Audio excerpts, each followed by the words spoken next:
In 1891, a man buried his wife and 4 children beneath a concrete floor in an English village, and by Christmas, had laid his second bride beneath the hearthstone of a Melbourne cottage.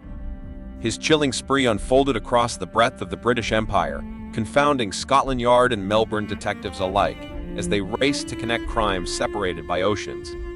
From the quiet lanes of Rainhill to the bustle of Melbourne's streets, Deeming's actions shattered Victorian illusions of security and respectability. Early life and deceptions. Frederick Bailey Deeming was born on 30 July 1853 in Ashby-de-la-Zouch, Leicestershire, England, the son of brazier Thomas Deeming and his wife Annie Bailey. From childhood he claimed epileptic fits and stays in asylums assertions. His family later disputed, earning him the nickname Mad Fred by the time he ran away to sea at 16. He drifted across continents as a deckhand and ringleader of petty thefts, mastering the art of confidence fraud under guises like Baron Swanston, Albert Williams, and Frederick Deeming. In 1881, traveling as Albert Williams, he married Marie James in Australia, promising financial security even as he quietly accrued debts and a conviction for horse theft in Perth. Little did Marie and her relatives know that Deeming's courtship was a rehearsed pawn in his web of lies, built to secure lodgings and social standing before he moved on to ever darker deeds. By mid-1891, Deeming had emptied savings accounts, forged documents, and laid the groundwork for what would become his most horrific deception yet. The Rainhill Murders, July 1891. In June 1891, Deeming and his unsuspecting family rented Dinham Villa in the village of Rainhill under the name Albert Williams and began the charade of rural prosperity flowers in the garden, domestic portraits on the mantelpiece, and letters home promising success. In a gentleman's business. Neighbors recalled seeing the children playing by the hedgerows while Deeming strode purposefully to town each morning, his face unreadable beneath a bowler hat. On or about 26 July 1891, Deeming lured his wife Marie and their 4 children Bertha, Mary, Sydney, and little Leala into the cellar, where he slit their throats and strangled Bertha before sealing their bodies beneath fresh concrete in the cellar floor. To the outside world, he maintained the routine, sending reassuring postcards and collecting rent money while the bodies lay hidden beneath the cold stone. It was not until Deeming's return to Australia that the stench began to betray his secret, but by then he was already en route to his next bride. The Rainhill atrocity stunned Britain when it finally surfaced, exposing Deeming's pattern of meticulous planning and merciless execution. Flight and the Windsor Murder, December 1891. Frederick Deeming slipped back to Australia aboard the Kaiser Wilhelm II in December 1891, again using the alias Albert Williams to evade detection and pursue a fresh start under a heavy cloak of deceit.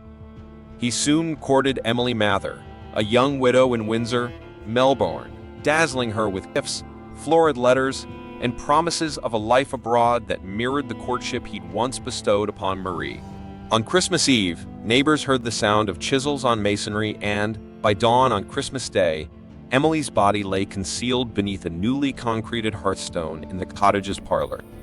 Deeming paid in advance for the cement and sealed the hearth without lifting suspicion, then traveled to Sydney to deposit Emily's jewelry at a pawn shop, each transaction calculated to cover his trail. Locals later described Williams as polite yet inscrutable, capable of flattery one moment, and cold indifference the next, a reflection of the twin personas he wielded to devastating effect. By January 1892, Emily's family, alarmed at his sudden disappearance, began inquiries that would soon collide with the emerging Rainhill revelations. The investigation and arrest. Suspicion first arose on 3 March 1892, when a tenant reported a disagreeable smell in the Windsor cottage, prompting police to lift the hearthstone and discover Emily Mather's decomposing remains. Detectives Considine and Causey traced the mysterious Albert Williams through ship manifests, hotel registers, and pawnshop records, realizing that Williams was in fact the wanted Duncan who had auctioned personal effects in Melbourne under yet another alias.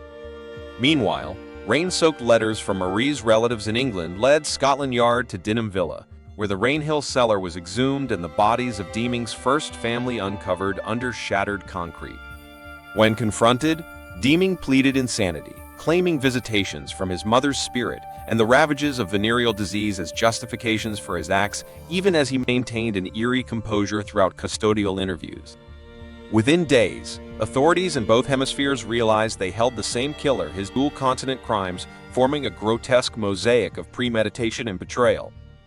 Extradition was seamless. By late March 1892, Frederick Deeming was lodged in Melbourne Gaol to face charges for 2 murders and 6 additional counts of concealment of death. Trial and execution, April-May 1892. Deeming's trial commenced on 25 April 1892 in the Supreme Court of Victoria, presided over by Chief Justice William Stowell, with future Prime Minister Alfred Deakin leading an insanity defense that hinged on syphilitic madness and childhood trauma.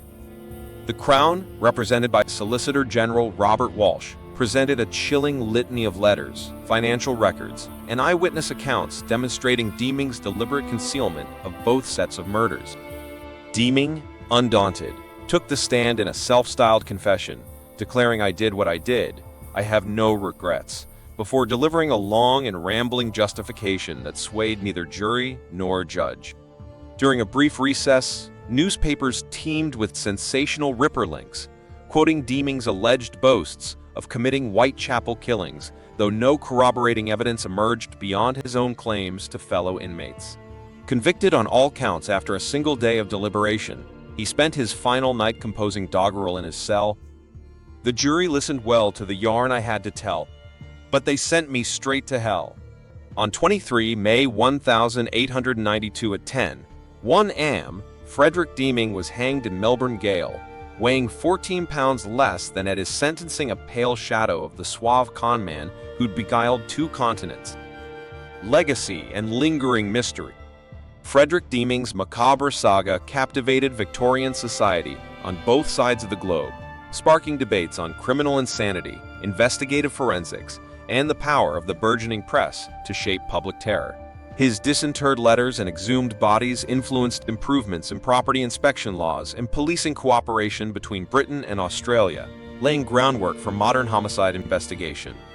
Conspiracy theories persist that Deeming was none other than Jack the Ripper in exile, claims fueled by his own boasts and the coincidental timing of murders in 1888 London, but contemporary scholars dismiss firm links for lack of evidence. His destroyed autobiography and scattered personal effects ensure that Deeming remains a shadowy figure, part conman, part cold-blooded killer, all enigma haunting crime history, with questions as persistent as concrete set in stone. As the echoes of hammer against concrete fade, we must ask, was Frederick Deeming driven by madness, vengeance, or something darker still? And will we ever truly know what lay behind the killer's eyes?